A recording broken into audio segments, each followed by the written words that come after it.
सिंदूर लगाते समय की गई ये गलतियां आपके और पति के जीवन में दुर्भाग्य ला सकती हैं। इसलिए हमेशा इन बातों को ध्यान में रखें। एक मंगलवार के दिन महिलाओं को सिंदूर लगाने की मनाही है। हनुमान जी को बाल ब्रह्मचारी माना जाता है, इसलिए जिस दिन उन्हें सिंदूर चढ़ाया जाता है उस दिन महिलाओं को सिंदूर नहीं लगाना चाहिए।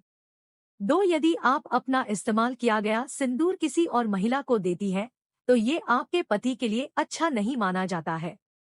ऐसा करने से पति के जीवन में दुर्भाग्य आ सकता है। ऐसा करना जीवन में आर्थिक हानि का कारण भी बन सकता है।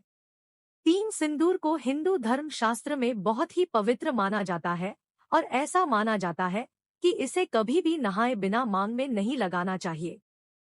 इसकी मान्यता इतनी ज्यादा है कि मासिक धर्म के दौरान भी मांग में सिंदूर लगाने से मना किया जाता है।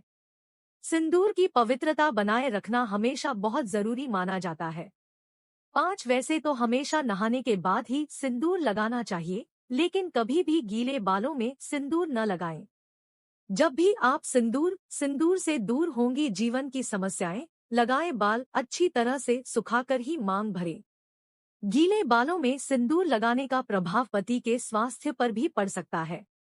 ऐसी मान्यताएं हैं कि किसी के पैसे से खरीदा हुआ सिंदूर कभी भी न लगाएं। ऐसा करने से पति के जीवन में धन हानि हो सकती है। हालांकि आप किसी खास रिश्तेदार यानी कि सासू माँ या ससुराल के अन्य रिश्तेदारों जैसे जेठानी या ननद का उपहार में दिया हुआ सिंदूर इस्तेमाल कर सकती हैं। कई महिलाएं सिंदूर लगाती है लेकिन उसे बालों से छिपा लेती है जिससे वो दिखाई नहीं दे। लेकिन ऐसा करने से पति को जीवन में असफलता मिल सकती है। हमेशा सिंदूर मांग के बीचों बीच लगाएं, लेकिन ध्यान में रखें कि सिंदूर कभी भी किसी बाहरी के सामने नहीं लगाना चाहिए। किसी भी दूसरी महिला का सिंदूर अपनी मांग में ना लगाएं। ऐसा करने से पति को धन संबंधी समस्याओं का सामना करना पड़ सकता है। संभव हो सके तो बुधवार और शुक्रवार के दिन पीला सिंदूर अवश्य लगाएं। मेकअप करते समय कई दफा होता है कि सिंदूर की डिब्बी हाथ से छूट जाती है और सारा सिंदूर जमीन पर गिर जाता है। ऐसे में कई सुहागिनें अज्ञानतावश उस सिंदूर को वापस उठाकर डिब्बी में भर देती है और उसे लगाना शुरू कर देती है, जबकि ऐसा कभी नहीं करना चाहिए। सनातन धर्म शास्त्रों के अनुसार गिरा हुआ सिंदूर लगाने से अपशगुन होता है। माना जाता है कि अगर सिंदूर एक बार नीचे गिर जाए तो वो अपवित्र हो जाता है।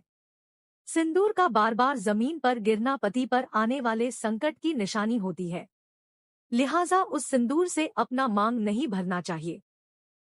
कोशिश करें कि सप्ताह में 2 दिन या महीने में 7 दिन पति के हाथों से मांग भरवाएं। ऐसा करने से आपका शुक्र मजबूत होता है और पति पत्नी के बीच मधुर संबंध स्थापित होता है। 12 नवरात्र में माता को प्रतिदिन सिंदूर चढ़ाएं। देवी पर चढ़ाकर इसे प्रसाद के रूप घर में रखना चाहिए और नियमित लगाना चाहिए।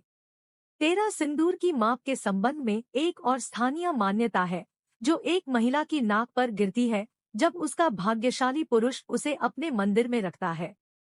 यह तय करता है कि जीवन साथी उसे कितना। 14 अनामिका रिंग फिंगर हाथ की तीसरी उंगली होती है जो मध्यमा और कनिष्ठा के बीच में होती है। अनामिका उंगली से तिलक लगाने से मानसिक शक्ति प्रबल होती है क्योंकि इसका संबंध सीधे सूर्य देव से होता है। 15 इसलिए बाल बनाते समय मुख उत्तर की ओर रखें और इस दिशा में मुंह करके सिंदूर लगाएं। उत्तर दिशा शिव पार्वती की दिशा है। इससे महादेव और महादेवी का आशीर्वाद प्राप्त होता है। 16 रविवार, सोमवार और शुक्रवार को बाल धोलकर सिंदूर लगाना चाहिए। 17 लाल, नारंगी, गुलाबी व कत्थई, जिनमें नारंगी और गुलाबी रंग के सिंदूर को सबसे शुभ माना